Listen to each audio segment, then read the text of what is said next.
오후 성경 보기 시작하겠습니다. 성경 바로보기 14번째 시간입니다. 오늘은 그 성경 바로보기 책의 12장 성경의 부활에 대한 내용을 하겠습니다. 11장은 그리스도의 부활이었습니다. 예수님께서 어떻게 부활하시는지 그 내용에 대해서 부활의 어떤 사실, 성경적 사실과 그리고 부활하시고 나서 어떤 것들을 하실 것인지에 대해서 이야기를 했었고요. 그 다음에 이 성경에서 그리스도의 부활만 나오는 것이 아니라 다른 부활들이 또 나옵니다. 그래서 그 내용들에 대해서 이야기를 해보려고 합니다. 우리 이제 크리스천 중에도 과학자들도 있고 의사들도 있고 여러분들이 있습니다. 그런데 우리 크리스천들의 그 특징은 무엇이냐? 죽음 이후에 부활을 한다는 것, 다시 살아난다는 걸 믿는 거의 그 다른 종교에 없는 그런 것들을 이제 우리가 믿고 있습니다.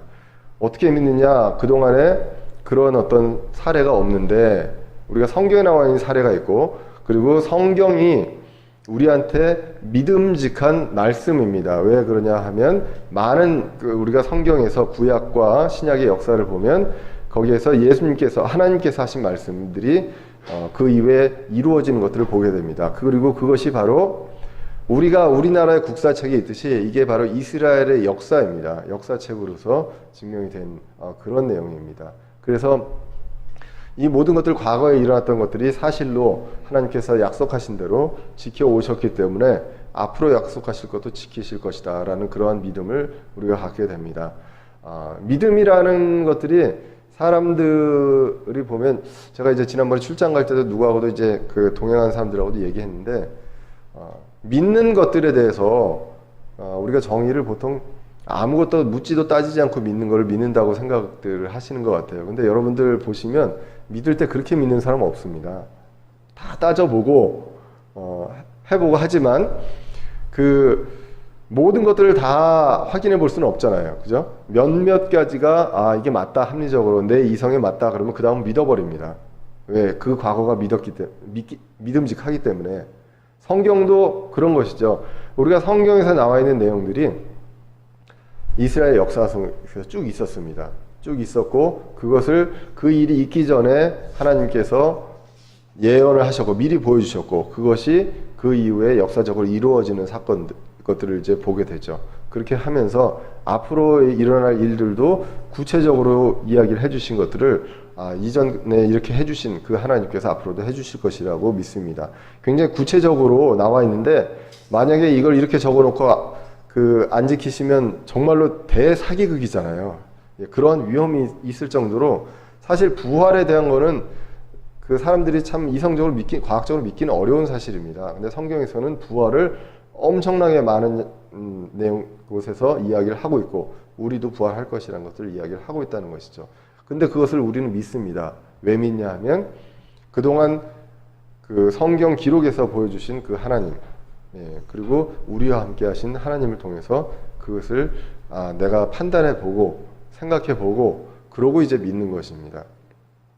믿음은요, 이 과학자들도 믿음이 있습니다. 제가 조금 얘기가 좀 길어지지만, 과학자들은 뭘 다 따져보고 그걸 사실로 받아들이는 것 같지만요, 이제 동행하는 사람들하고 얘기하면서 이제 그런 얘기를 했습니다. 믿는 것에 대해서 맹목적으로 믿는 것 본인은 원하지 않는다, 그런 얘기를 하더라고요. 그래서 그러면 우리가 과학을 하면서 다른 사람이 쓴 논문은 어떻게 믿지? 라고 이야기를 했습니다. 다른 사람이 논문을 결과를 조작했는지 안 했는지 우리는 확인할 방법이 없어요. 똑같이 해보지 않는 이상. 근데 그 결과를 우리가 믿습니다. 믿고 그게 사실이라는 가정하에서 연구를 하거든요. 대표적인 게 뭐냐 하면 필트다운인이 있습니다. 영국에서 진화론을 주장하는 데 있어서 이제 나온 건데요. 필트다운인이라고, 이게 인간과 어떤 유인원의 중간 단계다라고 해가지고 한 게 있는데, 그게 발견되고 나서 이제 굉장히 획기적이었습니다. 사람이 이렇게 진화했구나라고 해가지고 했는데, 나중에 그게 그 사람이 죽고 나서 조작한 것이 밝혀졌습니다. 조작한 것이 밝혀지고 나서, 그때 조작한 것이 밝혀지기 전까지 50여 명이 넘는 사람이 그걸로 박사학위를 받았어요. 그럼 그 박사학위 자체가 다 무효나 마찬가지예요. 근데 왜 그런 일이 발생하느냐? 남이 한 연구를 우리는 믿을 수밖에 없어요. 예, 그런 사람이라는 것들은 사람의 것들 그런데요. 사람이란 존재 자체가 믿으려고 합니다. 무엇이든지 하나님이 계신 것도 믿으려고 하고요. 하나님이 안 계신다고도 믿으려고 해요. 예, 그것도 다 이제 믿음이다라는 것. 예, 그런 차원에서 이제 우리가 볼 수가 있고, 우리는 성경을 믿는 이유가 성경에서 하나님께서 약속하신 것들을 이루어 주셨다라는 것. 그걸 통해서 앞으로도 이루어 갈 거라는 것을 우리가 성경을 통해서 믿습니다. 그래서 성경을 보고 이스라엘 역사, 그리고 지금 이루어진 여러 가지 역사들을 보면 우리가 믿을 수밖에 없다. 그것을 이야기를 해드리고 싶습니다. 그런데 이 성경에서 그리스도의 부활과 말고 다른 부활을 얘기한다. 그 다른 교회에 비해서 우리 교회 분들이 관심도 많이 갖고 있고 많이 아시는 부분들이 있어요. 이 부분이 바로 무엇이냐면 부활과 재림입니다. 어느 교회 성도님들보다 이 부분에 대해서 관심도 많고 또 많이 아시는 것 같아요. 다시 한번 모르는 분들도 있으니까 한번 보겠습니다. 이 책에서 얘기합니다. 성경은 세 종류의 부활이 있다고 합니다. 세 종류의 부활인데 먼저 민족적인 부활에 대해서 이야기를 합니다. 민족적으로 그 당시에요. 이 저자가 책을 쓴 당시가 1920년대입니다. 그러니까 이스라엘이 나라가 없었던 때예요. 이스라엘이 나라가 없었던 때에 뭐라고 얘기했냐면 민족적으로 죽어있는 이스라엘이 살아나서 자기들의 본토로 돌아간다. 그럴 것이다. 이게 성경에 나와 있다라고 주장을 한 거예요. 지금 우리는 이거를 믿을 수 있죠. 그런데 그 당시에 1920년이면 2000년 동안 이스라엘 민족은 나라가 없었습니다. 근데 회복할 것이다 라는 얘기를 하면 사람들이 안 믿죠. 심지어는 교회 내에서도 그것을 믿지 못했기 때문에 거기에서 이제 대체 신학이라는 게 나오게 됩니다. 이스라엘 민족이 바로 교회다라는 것이죠. 왜? 이스라엘이 민족적으로 다시 회복이 안 되니까 2000년이 다 돼가는데도. 그러니까 이제 이스라엘이 교회다라는 거죠. 근데 우리는 이야기합니다. 이스라엘과 교회는 다르다라는 거. 유대인과 이방인과 교회가 있다. 이 세 부류의 사람이 있다는 것을 보게 됩니다. 성경에서 이제 호세아서에서도 6장 1절에 이렇게 나옵니다. 오라 우리가 주께로 돌아가자. 그분께서 우리를 찢으셨으나 우리를 낫게 하시리라. 그분께서 우리를 치셨으나 우리를 싸매어 주시리라. 이틀 뒤에 그분께서 우리를 되살리시며 셋째 날에 우리를 일으키시리니 우리가 그분의 눈앞에서 살리로다. 이건 이제 호세아 6장에 나와 있는 내용들을 일부만 한 것이고요. 호세아 6장 전체를 보시면 이스라엘 회복에 대해서 이야기를 하고 있습니다. 더 구체적으로 이사야서 11장 11절 이하에 이렇게 나옵니다. 그 날에 주께서 다시 자신의 손을 두 번째 세우사 자신의 백성 중에 남은 자들 곧 남게 될 자들을 되찾아 아시리아와 이집트와 바드로스와 구스와 엘람과 시날과 하맛과 바다의 섬들로부터 되찾을 것이요. 또 그분께서 민족들을 위해 길을 세우시고 이스라엘의 쫓긴 자들을 모으시며 땅의 사방에서부터 유다의 흩어진 자들을 함께 모으시리라. 이렇게 많은 구절들에서 이런 내용들 이외에도 많은 구절들이 있거든요. 이렇게 이야기를 하는 것을 보고 이 책의 저자인 클라렌스 라킨이 1920년도에 이야기합니다. 이스라엘 민족적 부활이 있을 것이다 라고 얘기했는데 실제로 이스라엘이 독립을 해서 예루살렘에 이제 모였다는 것이죠. 자, 그 다음에 두 번째로 영적인 부활입니다. 영적인 부활은 말 그대로 육체적인 부활이 아니라 우리가 다시 태어나는 거예요. 예수님께서 니고데모한테 얘기했던 것처럼 우리가 다시 태어난다. 다시 태어나는데 그 엄마 뱃속에서 태어난 것이 아니라 영적으로 이제 태어나는 그런 것들에 대한 내용들을 이야기합니다. 그게 바로 범법과 죄들 가운데 죽어있는 사람들이 주님께로 돌아오는 것. 지금도 일어나고 있는 것이 바로 영적인 부활입니다. 우리가 예수님을 받아들입니다. 예수님을 받아들이고 내가 그동안에 지었던 죄들을 생각합니다. 이 죄들을 해결할 수 있는 방법이 인간으로서는 없다는 것이죠. 사람이 어떻게 해도 내가 이 죄를 지었는데 이 죄 대가를 치르기 위해 징역을 살아도 그리고 그 몇 배가 되는 선행을 해도 하나님의 법에서 이것은 죄를 해결하는 것이 아니라는 것이죠. 늘 사람들이 짐을 갖고 삽니다. 그 죄에 대해서. 양심이 있는 사람들이라면 내가 징역을 살아도 그 죄에 대해서 짐을 갖고 삽니다. 그런 상황. 내가 어떻게 내 죄를 해결할 수 없을 때 그때 하나님을 찾게 됩니다. 근데 예수님께서 이러한 죄들의 모든 대가를 위해서 미리 십자가에서 돌아가셨다. 그래서 앞으로 태어날 사람들 그리고 내가 앞으로 지을 죄의 모든 대가까지 다 예수님께서 치러주셨기 때문에 우리가 의인으로 자격은 없지만 의인이다, 칭함을 받는다라는 것이죠. 그 내용들, 그것을 통해서 우리가 그걸 받아들임으로 인해서 이제 다시 살아나게 됩니다. 에베소서 2장 1절에서 6절에 보시면 우리가 영적으로는 그 공중 권세 잡은 자들의 그 휘하에 놓였던 사람이다라는 내용들이 이제 나오게 되고요. 그리고 로마서 6장 11절에도 이렇게 나옵니다. 이와 같이 너희도 너희 자신을 죄에 대하여는 참으로 죽은 자여 하나님께 대하여는 예수 그리스도 우리 주를 통해 산 자로 여길지니라 라고 나옵니다. 이게 영적으로 우리는 죽었지만 영적으로 산 자다라는 내용을 이야기를 하고요. 요한복음 5장 24절에서 예수님께서 이야기를 하십니다. 굉장히 유명한 말씀이죠. 진실로 진실로 내가 너희에게 이르노니 내 말을 듣고 또 나를 보내신 분을 믿는 자는 영존하는 생명이 있고 또 정죄에 이르지 아니하리니 사망에서 생명으로 옮겨졌느니라. 우리는 이미 그러니까 구원받은 사람들은 이미 사망에서 생명으로 옮겨졌습니다. 그런데 우리는 죽습니다. 육체는. 이것은 영적으로 그 다시 태어남을 이야기한다.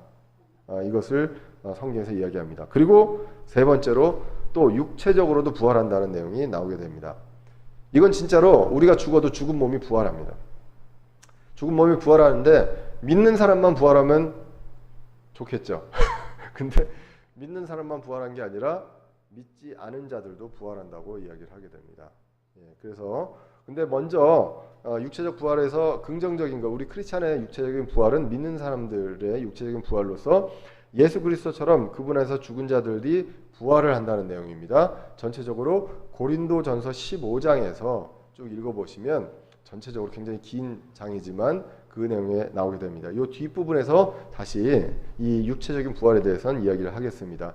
아까 이제 두 가지가 있었죠. 민족적 부활이 있고 영적 부활. 그거는 이제 어느 정도 이해를 하실 거예요. 근데 육체적인 부활에 대해서 이거는 사실은 과학적으로 의학적으로 믿기는 참 어려운 내용입니다. 그러나 우리는 성경을 통해서 이제 믿게 됩니다. 이 몸의 부활, 육체적인 부활에 대해서 무엇라고 성경에서 얘기하냐면 예수님께서도 말씀하십니다. 요한복음 5장 아까 24절에 했죠. 아까 그 얘기를 하고 28절 이하에서 이 말에 놀라지 말라. 무덤 속에 있는 모든 자들이 그의 음성을 듣고 나올 때가 오고 있나니 선을 행하는 자들은 생명의 부활로 악을 행하는 자들은 정죄의 부활로 나오리라. 이렇게 나와 있습니다. 성경에서 놀라지 마라 라고 얘기하면서 나중에 부를 때 다들 음성을 듣고 무덤 속에 있는 자들이 나온다라는 거예요. 나와서 부활을 합니다. 그런데 선을 행하는 자들은 생명의 부활입니다. 아주 그 우리가 소망하는 그 영원히 주님과 함께하는 그러한 부활을 이야기를 하고, 악을 행하는 자들은 다시 안 살아나면 좋겠는데 악을 행하는 자들도 정죄의 부활이 있다라는 것입니다. 그러니까 모든 존재가 믿는 자와 믿지 않는 자들이 모두 다 부활한다고 성경이 이야기를 하고 있습니다. 자, 사도 바울이 대언한 내용입니다. 사도행전 24장 14절 이하에서 보시면, 그러나 내가 이것을 가깝게 고백하오니 라고 하면서 곧 나는 그들이 이단이라 하는 그 길을 따라 내 조상들의 하나님께 그렇게 경배하고 율법과 대언자들의 글에 기록된 것을 모든 것을 믿나이다 라고 나옵니다. 여기서도 아까 오전에 그 말씀드린 것 같이 사도 바울은 무엇을 믿습니까? 글에 기록된 것을 믿는다고 사도 바울이 얘기합니다. 그런데 그게요, 그 당시에 사도 바울이 이제 기득권들한테 이단이라고 이렇게 했다는 거죠. 그런데 이 사도 바울은 그것을 믿고요. 또 그들도 스스로 인정하는 바 하나님을 향한 소망을 내가 가졌으니 그것은 죽은 자들의 부활, 즉 의로운 자들의 부활과 불의한 자들의 부활이 있으리라는 것이니이다 라고 해서 두 가지 부활을 이야기를 합니다. 그 의로운 자의 부활과 불의한 자의 부활을 이야기한다는 것. 그리고 이제 사도 바울의 아까 그 고린도전서 15장, 우리가 유명하게 부활장이라고 합니다. 고린도전서 15장 거기서 나오는 내용들에도 이제 그리스도께서 죽은 자들로부터 일어나사 잠든 자들의 첫 열매가 되셨도다. 예수님께서 부활의 첫 열매입니다. 예수님께 이전에 부활한 사람이 있느냐? 없다는 것이죠. 그래서 저기 잠든 자들의 첫 열매가 됐고, 사망이 사람을 통해 임한 것 같이 죽은 자들의 부활도 사람을 통해 임했습니다. 예수님, 사람으로 오신 하나님, 예수님을 통해서 임했고, 아담 안에서 모든 사람이 죽는 것 같이 그리스도 안에서 모든 사람이 살게 되리라 라고 합니다. 그래서 아담의 죄로 인해서 우리가 그 죄의 성을 모두 다 이어받았습니다. 그래서 이 죄의 성이 있기 때문에 우리는 죄를 지을 수밖에 없어요. 태어나면서부터. 그래서 이러한 것들로 인해서 죽게 되었습니다. 그래서 아담으로부터 죽음이 왔지만 그리스도 안에서 이제 이 모든 사람들이 다 살아나게 된다라고 기록을 하고 있습니다. 자, 그 다음에 이제 데살로니가전서 4장 13절에 보면 육체적인 부활에 대해서 이렇게 얘기합니다. 요거는 한번 우리 읽어볼까요? 유명한 말씀이니까 다 같이 한번 여기 스크린에 나와 있는데 한번 읽어보겠습니다. 그러나 형제들아, 잠자는 자들에 관하여 너희가 모르기를 내가 원치 아니하노니 이것은 너희가 아무 소망 없는 다른 사람들 같이 슬퍼하지 아니하게 하려 함이라. 우리가 예수님께서 죽으셨다가 다시 일어나셨음을 믿을진대 그와 같이 예수님 안에서 잠자는 자들도 하나님께서 그분과 함께 데려오시리라. 우리가 주의 말씀으로 너희에게 이것을 말하노니 곧 주께서 오실 때까지 살아서 남아있는 우리가 결코 잠자는 자들보다 앞서지 못하리라. 아멘. 자, 여기서도 이야기합니다. 잠자는 자들이 있습니다. 잠자는 자들. 우리가 성경에서는 죽는 사람들을 잠잔다고 합니다. 왜? 잠자는 사람들은 일어나게 돼 있잖아요. 그래서 언제 일어날지 모르지만 일어납니다. 그래서 잠자는 자들이라고 이야기를 하고 이것에 대해서 잘 알아야 된다. 왜? 그래야 소망이 있다는 것입니다. 소망 없는 자같이 되지 않게 한다는 것이죠. 그래서 예수님께서 잠자는 자들도 하나님께서 그분과 함께 데려오시리라 이렇게 나옵니다. 그리고 이거를 사도 바울이 누구한테 들어서 합니까? 하나님의 음성을 들어서 합니까? 아니면 사도 바울이 경험을 해서 합니까? 뭐라고 하냐면 주의 말씀으로 너희에게 이것을 말하노니 라고 이야기한다는 것입니다. 철저하게 사도 바울도 예수님도 말씀으로 이런 것들을 증거하게 됩니다. 내가 환상을 봐서 어제 꿈에 뭘 봐서 이야기하는 것이 아니다라는 것입니다. 자, 그 내용들을 이야기를 하는데 그러면 두 가지 부활이 있습니다. 지금 의인의 부활과 그 불의한 자의 부활이 있어요. 근데 이 부활이 언제 일어나느냐라는 것을 이제 볼 필요가 있겠죠. 그래서 이 책에서는 이렇게 얘기합니다. 의인과 죄인의 부활 사이에는 최소한 1000년 이상의 차이가 있다라는 것입니다. 자, 그래서 여기서 보시면 요한계시록 20장 4절에 보시면 이렇게 나옵니다. 또 내가 보니 왕자들과 그것들 위에 앉은 자들이 있는데 그들에게 심판이 맡겨졌더라. 자, 그래서 요한계시록 20장 4절에 나와 있는 왕자들과 그것들 위에 앉은 자들이 누구냐라는 것을 성경학자들은 다 대부분 24 장로라고 합니다. 그리고 이 24 장로가 누구냐면 신약시대 성도들이다 라고 이야기합니다. 왜? 신약시대에 예수님을 믿고 죽은 사람들이 그 요한이 이제 공중으로 올라갔잖아요. 요한계시록에서 올라갔을 때 이미 24 장로들이 있었어요. 그 자리에. 그렇기 때문에 그것은 그 요한은 보러 올라간 것이고 이미 그때가 됐을 때 이미 24 장로가 올라가 있었습니다. 그 부활해서. 그래서 이제 그것을 보게 되고요. 그게 이제 요한계시록 4장 4절을 보시면 똑같이 나옵니다. 왕자들과 그것들 위에 앉아있는 자들 20장 4절에 나와 있는 내용이 4장 4절에 또 그 왕자 둘레에 24 자리가 있고 내가 보니 그 자리들 위에 24 장로가 흰옷을 입고 앉아있는데 그들이 머리에 금관을 썼더라라고 나오면서 이 24 장로가 이야기를 합니다. 예수님한테 이 금관을 다 던지면서 어떻게 하죠? 금관을 던지면서 찬양을 합니다. 영광 받으시기에 합당하십니다 라고 찬양해요. 오늘 우리 찬양처럼 그러한 24 장로가 찬양을 하는데 바로 우리가 그런 그 24 장로로서 우리가 공중에서 그것을 이제 찬양하는 그러한 사람입니다. 그리고 이제 요한계시록 20장 4절 뒤에 보시면 요 내용이 또 나옵니다. 또 내가 보니 예수님의 증언과 하나님의 말씀으로 인하여 목배인 자들의 혼들이 있는데 그들은 짐승과 그의 형상에 경배하지 아니하고 자기들의 이마 위에 손 안에 짐승의 표를 받지도 아니한 자들이더라. 이들이 누굴까요? 환난기 때 성도들입니다. 환난기 때 그 어려움을 짐승의 표도 받지 않고 정말로 극심한 어려움 속에서 하나님 믿음을 놓지 않고 살았던, 그리고 죽어서 다시 이 공중에 올라와 있는 그러한 사람들입니다. 그래서 지금 여기에는 지금 아까 요한계시록에는 4장에는 24장로만 있었죠. 근데 여기에는 어떻습니까? 지금 20장 4절에서는 앞부분에 24장로가 있었죠. 그리고 뒤에 지금 빨간 부분에 그 환난기 성도들까지 있습니다. 그렇죠? 이제 20장 4절이면 거의 마지막 때가 온 겁니다. 지금 천년왕국 때가 거의 다 왔어요. 그때 보면 이렇게 있더라라는 것입니다. 그래서 환난기 때도 성도가 있습니다. 다만 어렵다라는 것. 짐승의 표를 받지 않아야 되는데 이 짐승의 표를 받지 않으면 물건을 사고 팔 수도 없고 아무것도 할 수가 없습니다.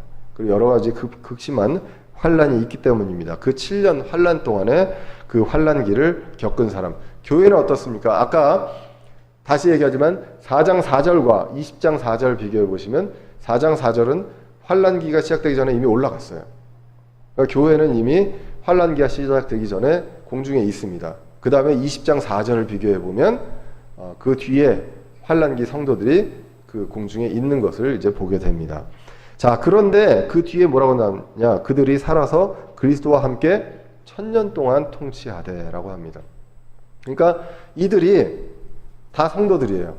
그래서 이제 부활을 했습니다. 그래서 예수님과 함께 1000년 동안 통치합니다. 이것이 이제 지상에서 1000년 동안 하는 천년 왕국이고요. 그 다음에 뭐라고 나오냐면 5절에 그 나머지 죽은 자들은 그 1000년이 끝날 때까지 다시 살지 못하였더라 라고 나옵니다. 결국은 무엇입니까? 1000년이 지나고 살아납니다. 그래서 지금 성도들의 부활입니다. 신약 성도의 부활이 있고 환난기 성도들의 부활, 이것이 바로 성경에서 얘기하는 첫째 부활이고요. 첫째 부활 안에는 환난기 성도까지 들어가게 된다는 것. 그리고 1000년 이후에 둘째 부활이 있다라는 것이 이제 요한계시록 20장을 통해서 우리가 분명하게 알 수가 있습니다. 자, 그래서 여러분 지금 이 자리에 앉아 있는 여러분들 바라기는 다 모두 첫째 부활에 참여하시리라 믿습니다. 믿고 그렇게 되었으면 좋겠습니다. 둘째 부활에 참여하면 정말로 무시무시한 일이 벌어지게 됩니다. 그래서 우리 주위의 가족들 중에도 둘째 부활에 참여하는 사람이 없도록 우리가 늘 기도하고 도와주십시오. 연약한 믿음, 그리고 믿을 수 있게끔 도와주십시오. 우리가 기도할 필요가 있다는 것입니다. 자, 그럼 이제 부활의 차례가 나오게 됩니다. 부활의 차례를 다시 이제 고린도전서 15장으로 부활장으로 가보시면 22절에 아담 안에서 모든 사람이 죽는 것 같이 그리스도 안에서 모든 사람이 살게 되리라. 자, 어떤 사람이 살고 어떤 사람이 죽는 게 아니에요.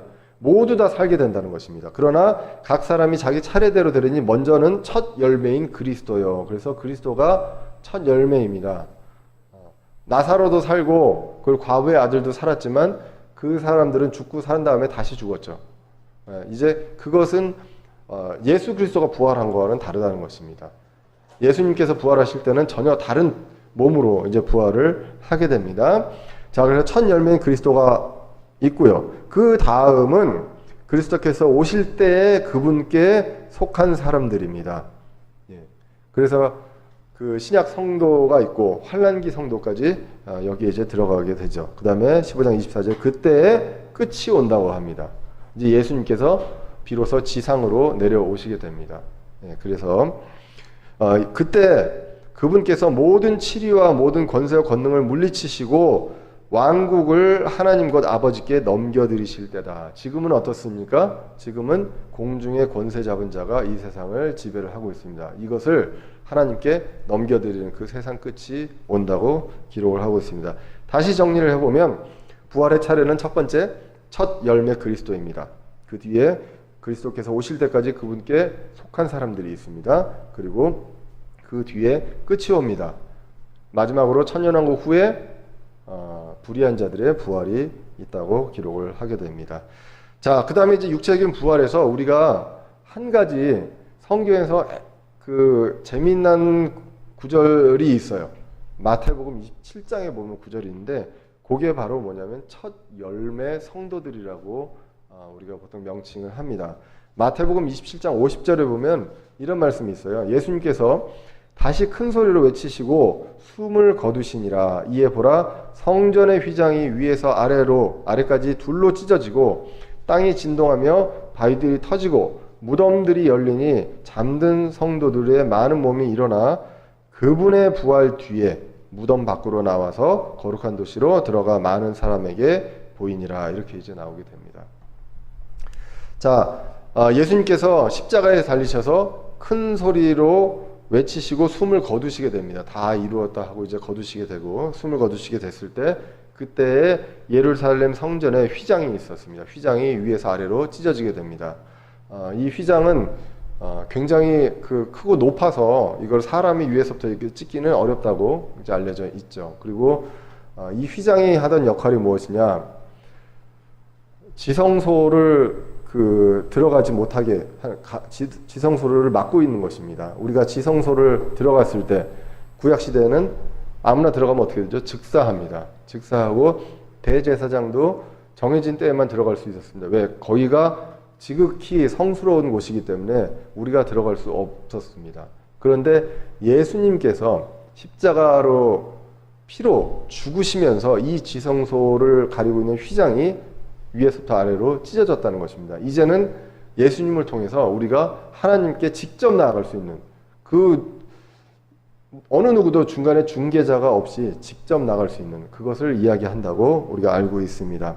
자, 그렇게 했을 때 무덤들이 열리고 잠든 성도들, 일부 성도들이 몸이 일어났다고 기록을 하고 있습니다. 그리고 예수님이 부활한 뒤에 무덤 밖으로 나와서 이것은 예수님 부활한 뒤입니다. 이게 지금 순서가 약간 애매한 것 같지만 53절에 그거를 분명하게 얘기하고 있습니다. 그분의 부활 뒤에 무덤 밖으로 나와서 거룩한 도시로 들어가 많은 사람들에게 보이니라. 그래서 이런 예수님 부활 후에 함께 부활한 몸으로 영광 가운데 있는 성도들이 있다. 이것이 바로 첫 열매 성도들이다. 이렇게 이제 이야기를 하고 있습니다. 자, 그래서 첫 번째 부활에 참여하는 사람들은 첫 열매 성도들이 있습니다. 예수님이 부활하시고 그다음에 그 당시에 첫 열매 성도들이 있고 그다음에 교회 시대 성도들이 있고 환란 시대 성도들이 있습니다. 이들은 사도 바울이 얘기했던 것처럼 생명의 부활입니다. 그리고 히브리서 11장에서 이야기한 것처럼 더 나은 부활이다라고 기록이 되어 있고요. 빌립보서 3장에서는 소망이 됩니다. 목표가 됩니다. 내가 이 부활을 위해서 달려갑니다.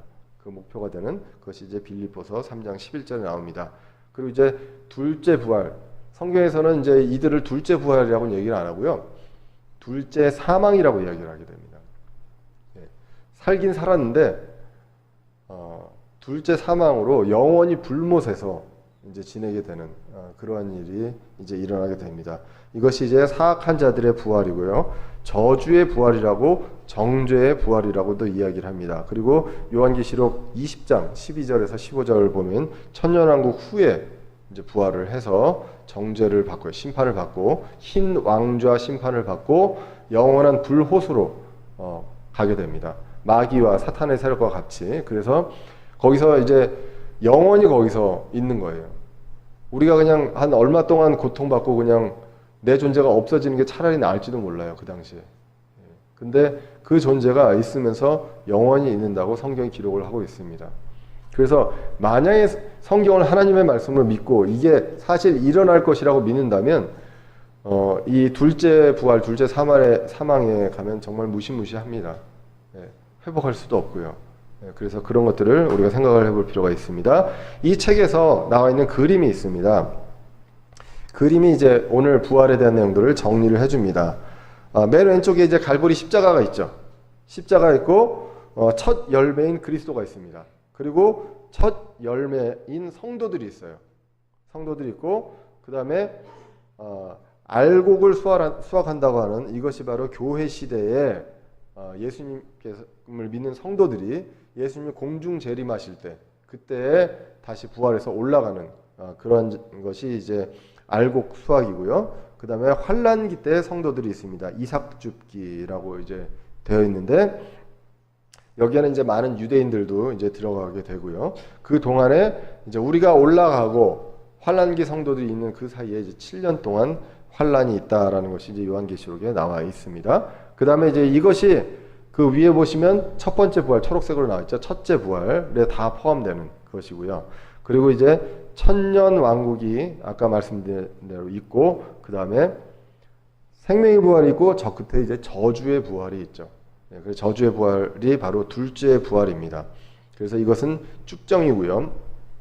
그 흰 왕좌 심판을 통해서 사악한 자들이 다 심판을 받아서 불호수로 들어가야 된다고 기록을 하고 있습니다. 자, 이 부활에 대한 방식에 대해서 성경에서 이제 고린도전서 15장에 계속 이제 나오는데 이 부활은 실체가 있는 부활입니다. 형태와 실체가 있는 부활이에요. 몸의 부활이요. 자, 고린도전서 15장 42절에 보시면 죽은 자들의 부활도 이와 같으니 그가 썩는 것 가운데 뿌려지고 썩지 않은 것 가운데 일으켜지며 수치 가운데 뿌려지고 영광 가운데 일으켜지며 연약함 가운데 뿌려지고 권능 가운데 일으켜지며 본성에 속한 몸으로 뿌려지고 영에 속한 몸으로 일어나니 본성에 속한 몸이 있고 영에 속한 몸이 있느니라. 그래서 썩지 아니할 것으로 일어나게 될 것이라는 이야기를 하게 되고요. 자, 그리고 52절, 53절에 더 구체적으로 나옵니다. 마지막에 예수님 오실 때 나팔 소리가 들리게 됩니다. 나팔 소리가 납니다. 나팔 소리와 호령과 천사장의 소리가 있다고 했습니다. 그때 이 호령이 모르겠습니다. 저기 성경학자들이 이야기하기로 일부 이야기하기로 이 호령이 각각의 그 하나님의 사람들이 이름을 부를 것이다라는 내용, 호령이기 때문에 그런 내용들이 있거든요. 하여간 나팔 소리가 날 때 죽은 자들이 썩지 아니할 것으로 일어납니다.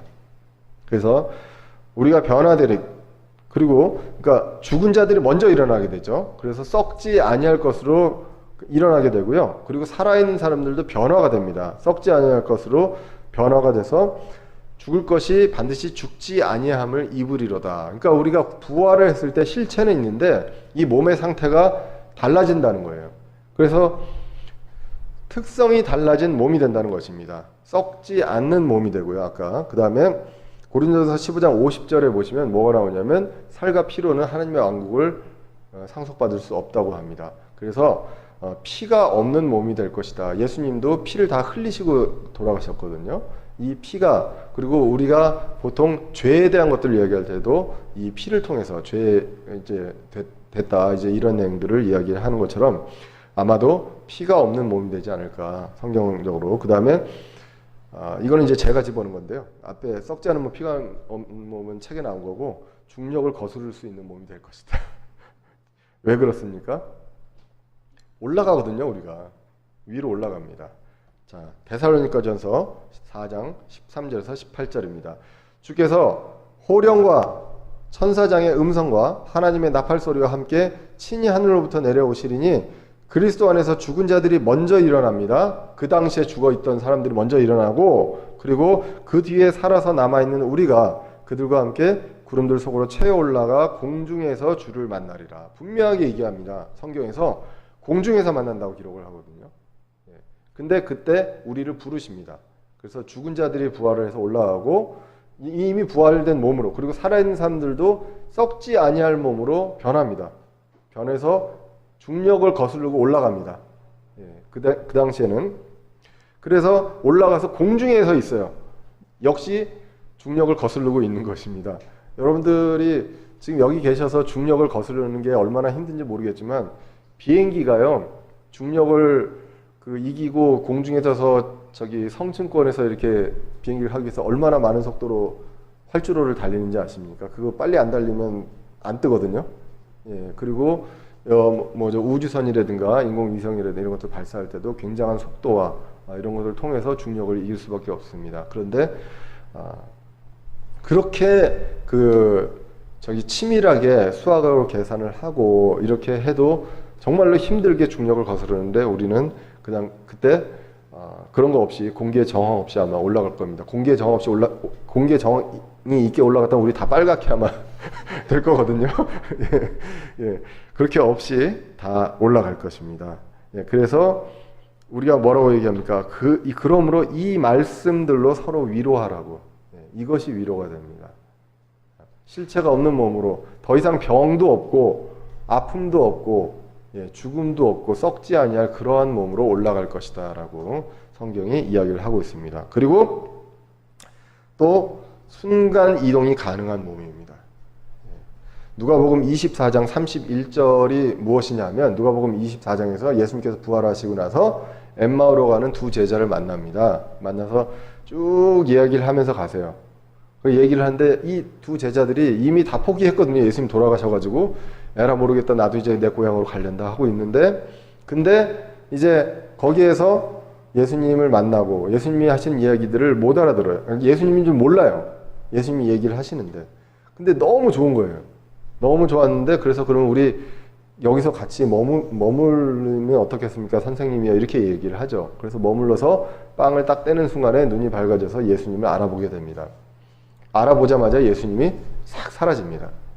그래서 이 엠마오로 가던 두 제자가 야 우리가 그때 그 말씀을 들었을 때 우리가 뜨겁지 않더냐라고 이야기를 하게 되죠. 그러면서 다시 이제 돌아가는 그런 내용이 나오게 되고 이쪽에서는 싹 사라졌는데 요한복음 20장 26절에서는 도마를 만납니다. 도마를 만날 때 뭐라고 기록이 되어 있냐면 성경을 한번 보겠습니다. 누가복음 24장 31절에서는 아까 얘기한 대로 그들의 눈이 열려서 그들이 그분을 알아보았으나 그분께서 그들의 시야에서 사라지셨습니다. 그리고 요한복음 20장 26절에서 보시면 어떻게 됐냐면 제자들이 다시 안에 있을 때 도마도 그들과 함께 있었어요. 방 안에 있었어요. 방 안에 있었고 문들이 닫혀 있었다고 기록을 하고 있습니다. 근데 예수님께서 한가운데 서서 딱 나오신 거예요. 한쪽에서는 사라지시고 나오셨어요. 순간 이동을 하십니다. 순간 이동을 하셨으니까 셋째 하늘도 순간 이동으로 가셨겠죠. 승천해서. 안 그랬으면 아무리 빛의 속도로 가도 지금도 못 가고 계실 거예요. 그 셋째 하늘까지. 빛의 속도 몇 배로 가시지 않는 이상. 그런데 이러한 것들이 가능한 몸으로 우리가 부활을 우리가 할 것이다. 왜? 예수님의 부활의 모습을 보고 우리도 그것을 상상할 수 있습니다. 예수님께서 첫 열매가 되셨기 때문에 우리도 그렇게 될 것이다 라고 믿게 되는 것이죠. 자, 그래서 결론을 정리를 하면 그렇습니다. 성경에서 그 예수 그리스도의 부활이 있고요. 또 두 가지 부활을 얘기합니다. 의인과 죄인의 부활을 이야기를 하고 그리고 육체적인 부활에서는 1000년의 시간 차이가 있습니다. 의인의 부활 중에 육체적인 부활이 있고 물론 이제 영적인 부활도 있죠. 아까 얘기했던 민족적 부활이 있고 영적인 부활이 있고 육체적인 부활이 있습니다. 근데 지금 얘기하는 건 육체적인 부활을 얘기하는 것입니다. 육체적인 부활에서는 1000년의 시간 차이가 있습니다. 의인과 죄인의 부활 사이에 1000년의 차이가 있고 형태와 실체가 있는 부활이라는 것. 많이들 이것에 대해서 영적으로 이렇게 영해를 하게 되면 우리가 이미 부활한 것이다 라고 이야기를 하기도 하고 부활이 중요한 게 아니라 우리가 어떻게 사느냐가 중요하다라고 이야기도 하시고 예수님이 재림하시고 아니고 이 땅에 어떻게 오시고 내가 공중으로 올라가는 게 중요한 게 아니라 내가 이 세상에서 어떻게 사느냐가 중요하다. 그렇지 않습니다. 우리가 실제로 부활하는 게 정말 중요하고 우리가 예수님을 공중에서 만나는 게 중요합니다. 성경에서 그러잖아요. 그것이 위로가 된다고요. 이 세상에서 내가 열심히 사는 게 위로가 되는 게 아니라 이 세상에서 아무리 열심히 살아도요. 세상은 불공평한 것 같아요. 하나님은 공의로우십니다. 근데 똑같이 열심히 일하는 것 같은데 누구는 성공하는 것 같고 누구는 아닌 것 같고 그렇거든요. 그런데 우리한테 소망이 있습니다. 그 소망은 우리 몸이 썩지 않은 몸으로 부활해서 공중에서 예수님을 만날 것이고 예수님이 재림하시 그게 있기 때문에 우리에게 소망이 된다는 것입니다. 자, 그리고 특성이 달라집니다. 썩지 않는 몸으로. 그리고 첫째 부활은 성도에게 소망과 위로가 됩니다. 둘째 부활은 세상 사람들의 두려움이 될 것이고요. 둘째 사망이 됩니다. 안타깝게도 둘째 사망에 대해서 세상 사람들은 아직 모르는 사람들이 많고 두려워하지 않는 사람들이 많습니다. 그런데 그러한 것들을 느낄 날이 얼마 안 있어서 오게 될 것이다 라는 것입니다. 여러 가지 면에서 지금 이스라엘이 독립을 했고요. 여러 가지 그 성경에서 나와 있는 예수님의 재림의 시계가 이제 12시라면 12시 바로 직전까지 와 있다라고 이야기들을 하게 됩니다. 특이한 거는요, 한 2010년도에 미국에서 그 언론에서 이제 조사를 한 게 있었어요. 2010년도에 설문조사를 했는데, 미국 사람들한테 조사를 했는데, 그 2010년도에요. 향후 그 50년 이내에 예수님께서 재림하신다는 것을 믿는 사람이 40%가 넘더라고요. 불신자하고 신자를 다 포함해서. 예. 크리스찬 중에는 비율이 더 높고요. 그러니까 이거 어떻게 조사를 했는지 모르겠어요. 불신자들도 그걸 믿고 있다는 거는, 그러면 그걸 믿으면서 안 믿는, 예수님을 안 믿는 건 또 뭔지 모르겠어요. 예. 그러니까 지금 모든 게 세상의 자원도 고갈된다 그러고 뭐도 그렇고 이제 여러 가지 것들에 대해서 세상의 종말을 믿지 않는 사람들도 많이 얘기를 하거든요. 예, 그러면서 뭔가 굉장히 무시무시한 것들이 올 것이다라는 것들을 크리스찬뿐만 아니라 안 믿는 과학자들도 이야기를 많이 합니다. 예, 그 상황에서 우리가 세상이 멸망될 후에 예수님이 오시지는 않습니다. 예, 그 전에 예수님은 오시긴다는 것. 예, 그래서 어쩌면 제가 저 학교 은퇴하기 전에 올 수도 있고 예, 그런데 이 모든 것들이 그 우리한테는 구원받은 사람들한테는 소망이 됩니다. 그리고 주위에 구원받지 못한 사람이 있다면 그게 정말로 안타까움이 됩니다. 예, 그래서 그런 부분들에 대해서 같이 이제 우리 가족들 위해서 이제 기도해 주시고 또 기회가 되면 말씀 전해 주시고, 예, 그런 것들이 저희들 여러분들 속에서도 풍성하게 있기를 기원합니다. 예, 마치겠습니다. 감사합니다.